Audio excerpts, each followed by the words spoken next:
Bom dia, a graça e a paz do Senhor. Meu nome é Michele, você está no Literalmente na Palavra de Deus. Que Deus abençoe o nosso dia. Hoje nós teremos mais um devocional, mais um pão diário e hoje nós vamos falar sobre o chamado de Isaías. Você tem um chamado, meu irmão? Você já descobriu qual é o seu chamado?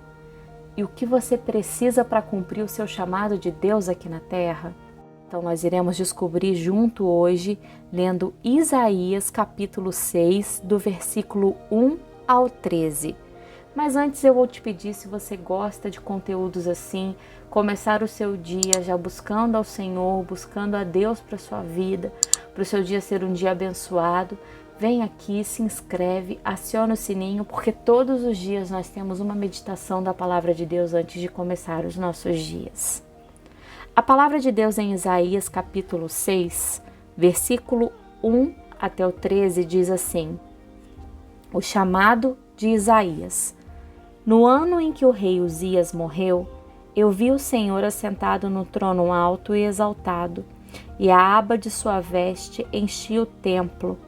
Acima dele estavam serafins, cada um deles tinha 6 asas, com 2 asas cobriam o rosto, com 2 cobriam os pés, e com 2 voavam, e proclamavam uns aos outros: Santo, Santo, Santo, é o Senhor dos exércitos, e a terra inteira está cheia da sua glória. Versículo 4. Ao som das suas vozes, os batentes das portas tremeram e o templo ficou cheio de fumaça. Então gritei: Ai de mim, estou perdido, pois sou um homem de lábios impuros e vivo no meio de um povo de lábios impuros. Os meus olhos viram o Rei, o Senhor dos exércitos. Logo, os serafins voou até mim, trazendo uma brasa viva, que havia tirado do altar com uma tenaz.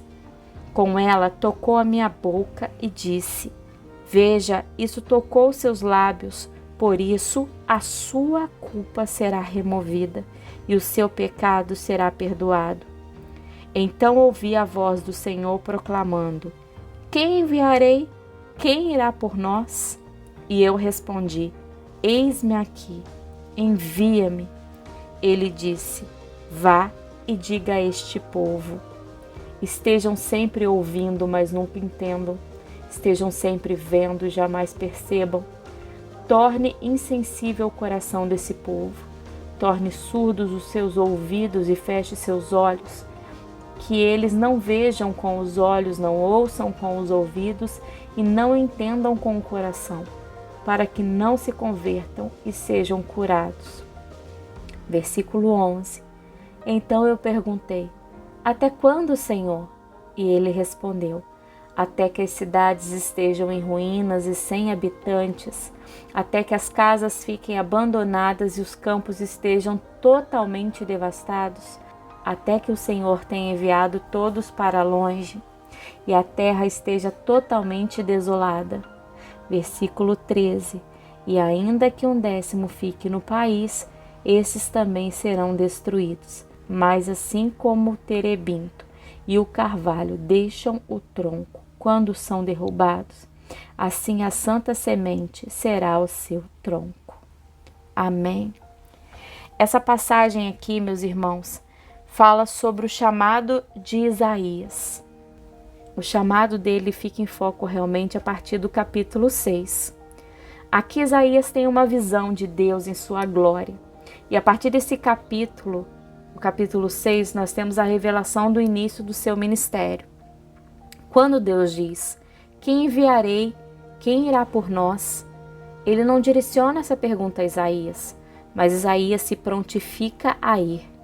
Deus chama e convida a todos. Somos nós quem decidimos se vamos atender a esse chamado ou não. Muitos são chamados, mas poucos os escolhidos.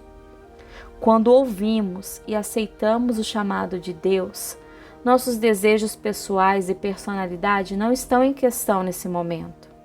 O chamado de Deus é a expressão da sua natureza e não da nossa. Enquanto eu for orgulhosa, enquanto você for orgulhoso, meu irmão, jamais ouviremos o chamado do Senhor. A humildade, ela quebra o orgulho, e para sermos humildes, devemos ter relacionamento com o Senhor. Somente assim nós vamos estar na mesma condição que Isaías estava quando aceitou o chamado de Deus. Ele estava sensível no espírito, então ele conseguiu dizer um sim quando Deus o chamou. Mas que condição foi essa que Isaías tinha quando ele disse sim ao chamado de Deus, e era um chamado que nem era endereçado a ele? Nós devemos parar de ouvir a nós mesmos e concentrarmos em nosso relacionamento com Deus. A gente tem que andar em sintonia com Deus. Devemos deixar os anjos do Senhor tocar os nossos lábios, assim como aconteceu com Isaías. E como consequência desse toque em nossos lábios vai ser liberado o perdão, a purificação. Nós iremos conseguir começar a ouvir a voz de Deus e a gente vai se oferecer para ir e testemunhar o que Deus tem feito na nossa vida. Deus nos toca para esses fins. É para isso que nós somos chamados. Somos chamados para o perdão, purificação, relacionamento e testemunho. Uma confissão sincera, meu irmão, gera perdão. Você já se colocou sinceramente diante do Senhor? Já se confidencializou com o Senhor sinceramente e deixou que Ele tocasse na sua boca com uma brasa viva para trazer perdão, purificação e você começar a ouvir a voz de Deus para ir testemunhar nas nações o que Deus tem feito com você? Você está se colocando na presença de Deus em todo o tempo? Se a sua resposta for sim, glória a Deus por isso. Se for não, eu preciso lhe dizer uma coisa hoje. Essa ação de se colocar diante do Senhor e deixar que Ele te toque é necessária para você ser perdoado, para você ser purificado, para você começar a ouvir de Deus e derramar, testemunhar o que Deus está lhe orientando a fazer e o que Ele está fazendo em sua vida também com outros irmãos. Esse é o processo que todo cristão precisa passar para começar a ouvir a voz de Deus e a ser direcionado por ela. Eu te pergunto hoje, que voz você anda ouvindo? Que voz você está dando ouvido? Você está dando a voz do seu interior, do seu íntimo, o lugar que seria para a voz do Senhor? Você está ouvindo mais a sua voz do que a voz de Deus? Lembre-se que todos são chamados, mas poucos são escolhidos. Escolha andar em intimidade com Deus. Somente assim você vai ser direcionado a cumprir os seus propósitos. E sem peso nenhum, sendo movido pelo Espírito Santo, sem julgo. Lembre-se sempre que Deus não compactua com o pecado. Que você tenha um dia abençoado, que o Senhor esteja presente conosco durante todo esse dia, em nome de Jesus, e até um próximo Pão Diário.